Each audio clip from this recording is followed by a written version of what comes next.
Okay guys, I-30.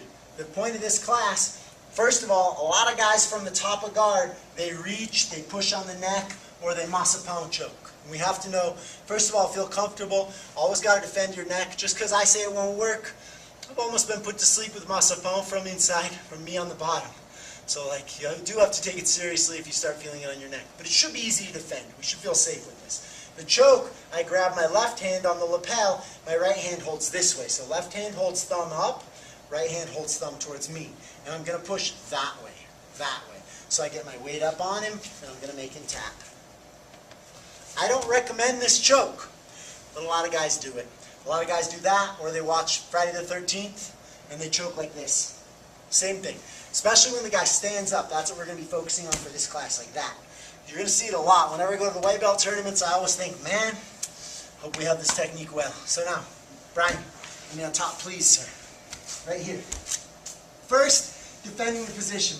If it's a Friday the 13th choke, I can usually tuck my chin, I can move his arms out, I can go how I want. Usually not as dangerous. The masapão is the one that can start putting you to sleep. Do it light just so I can explain it. Go ahead. He gets up. All his weight's on this arm. What I got to do is roll this way, grab the top of his fist, pinch my elbow down. So I grab, pinch, and now I roll my whole body back. And that's going to pull it off my neck. That being said, what we're going to do right now is armbar him, so we're going to attack. But if you feel in too much danger, pressure, roll, grab, pull it back. Okay, it's very difficult to resist that. But what I'm going to do is when he does that, my movement's this. I'm going to start with my hand, one on the lapel, one on the tricep. This is usually where I start. So when we're down on the knees, if I don't know what to do, I put a hand in the lapel. Because now if he spaces out, I can threaten the front choke. Always one of my most dangerous weapons. My left hand holds right here. Here we go. He stands up. Very important. Watch my legs. I walk my legs up. 1, 2. Okay? That's the first most important part. I don't let go and try to go right for the armbar. I go 1, 2. Sometimes if I have to go 3, 4, that's fine, but I usually do it in 2. I keep my hips as high as I can. Now look at my hands. I let go with the arm that's deep. This is the one I want. I reach like this. Look, both hands are pointing palms towards him. Grab right like that. Right like that. Right like that. I like to have the students do this. Grab.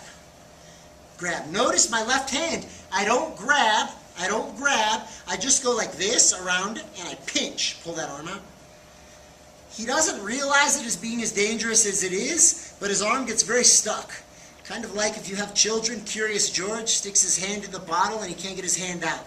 Right here I make a small hole and now his hand is bigger than his wrist. So here we go. Boom, they practice. Walk the legs up, switch. Now this is palm away, because what I'm going to do now is pivot my body, come around on the armbar. Now, there's my armbar. The next thing that we practice from here is immediately I'm going to try to sweep the guy. So if I get the arm right away, that's great. Don't put your weight down yet. But when the guy puts his weight down, sometimes I don't get it right away. So notice, he's a table with 3 legs. 1, 2, 3. But the one direction I can push him that he's not going to be able to defend it is that way. So I'm strong with my hamstrings, but right now my hamstrings are pushing towards this leg. Okay? So I need to take my head and put it between his legs. Now he's going to lose his balance. He has nowhere to stop. And now I can finish the armbar. Once again, please, sir. Brian's in my guard. You do a little quicker. He stands up. 1, 2, switch. Bang. There's my armbar. I can finish it right here. Notice, this is exactly how I like to finish the armbar. From the guard. I get good leverage. I can come up higher right on his wrist, bent with my elbow, bang, there's my armbar. What happens is the guy doesn't, he puts his weight down on me, so right away I'm spinning and getting ready to sweep. Right back up. Sometimes, spin around so I face the camera, please. The other way. So here I am. Sometimes what happens, he gets down on me and I have to do the sweep. Like he starts really focusing on defending this arm. Defend your arm. My hand has to stay through the middle like that. So I always threaten the armbar. If he lets go, or I have the opportunity, I'm going to grab his arm right there and armbar him. But he's low. My hand grabs right under here.